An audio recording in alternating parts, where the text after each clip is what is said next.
Yeah, I mean, it's really like that idea of, you know what, sitting here in this 6x9 concrete cell is really... Mike's apartment? Sitting in Mike's apartment. I mean condo, I'm sorry. No. Follow the arrows. Called the entourage. It's drained all the rape out of me. I'm ready to head back into society and just start paying taxes. Can't wait to get out there and not rape. Not again. rape.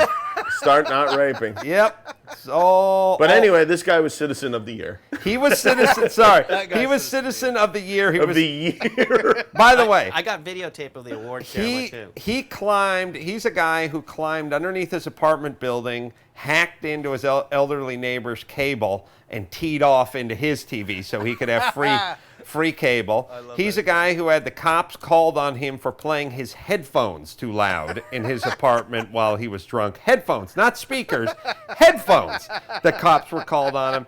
And I think, although I think his buddy Bill got popped on this one, and it wasn't him. He's the one who called the two hookers over, got into the fight with the pimp, called the cops, and the other hooker showed up while the cops were there. Something I happened. think that was a different guy. I just love the idea that the Domino's guy wouldn't deliver to his house to his apartment anymore, and he had to park his car somewhere else. Anyway, the great thing you'll love about him being Citizen of the Year, who bestows the award to him? Kent McCord from Adam 12, because that's what you do, right? You get the guy who played a cop on a 70s TV show to hand this guy... I'll tell you something. I did an LAPD Reserves benefit dinner last month, and it was me and the guy who played the sergeant in Police Academy. Of course. It was great. Those Police Academy guys are real. I mean, like, I imagine they never get a ticket, they never get arrested, because that hit home. Every cop has to have seen Police Academy, right? Eric Estrada, the guy who played Punch, and everyone in Police Academy. These are people that are immune to the law. I would imagine. Now, as the years wear on, you get a new generation of cop comes in, and you don't. I'd like to know the number one get out a ticket gig. I got to tell you, Man Show is somewhere. Cop is number one. Yeah. Man Show is somewhere on that list, because I've gotten a couple of Man Show free passes. I gotta be honest. I don't know what's at the top. I don't know what's at the bottom. But yes, playing a cop on TV. More than Dancing with the Stars? Sipowicz has probably gotten out of a few. Yeah. I would say anybody. I'm trying to.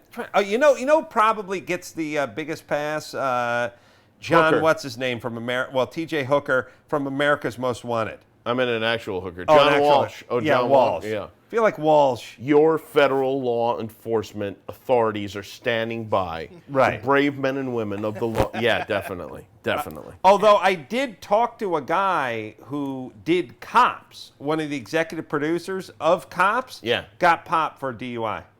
Well, he wasn't recognizable, so. But he told the guy, hey, by the way, I do. And the guy's like, TS. Yeah. You're getting, I don't know why they DUI. allowed. I mean, I love Cops. I really do. I go watch. I know you don't like it, but I go watch it 24 Oh, I hours love a that day. show.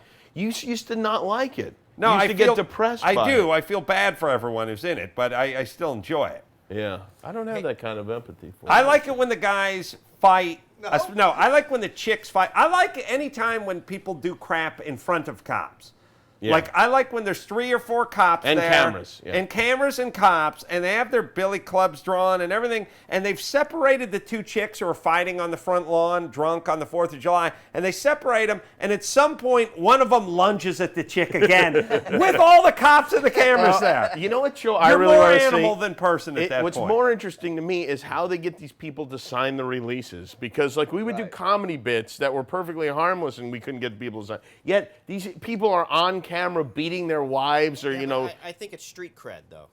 But do they? What? Really? I mean, Listen, I don't know. First off, I want to do a show just called Dash Cam, where it's everything. It's all filmed from a dash cam, even though it's a sitcom. It's just on a dashboard. see me picking my nose for a half hour. Yes. Now, how does this work? Because I've seen episodes of Cops, or not even Cops, just like America's Dumbest Criminals, where they do that thing where they go, well, somebody's going to go to the Hooskow tonight, and this fella's the #1 candidate. And some chick gets out of her car. It's all filmed from the dash cam. She's, 35. She's sloppy drunk. And the officer's like, ma'am, I need you to take a breathalyzer. And she's like, hey, big boy, how about, I just go down on you and we settle it Old West style. And he's like, ma'am, I don't think you can do that. And she's like, come on, let me just pleasure you. And I'm thinking, well, is there any way she signed off? She, mother of 2, remarried, you know what I mean? For that, you don't have to. That's my point. I think because there's a presumption that, there's a dash cam. But at that point, a good police officer will go turn the car around. No. I know. Hold on a second. Let me just, I'm back the wrong way. You just see traffic. If I were a cop, I would travel with a gun, a billy club, and a can of shaving cream so I could do that move they do in all the bank movies from the 80s where they take the shaving cream and they put it over the bank camera. They always miss the part where the camera watches them go to the camera. And you might think, oh, it's awesome because normally the camera shoots the guy's back from 30 feet away, but now we have his face in the camera putting the shave cream over. Deodorant is another one. Wow. Where did the time go, Jimmy? I don't know. It always flies by. It really does. Yeah. So until next time, this is Adam Carolla for my good pal, Jimmy Kimmel, saying mahalo.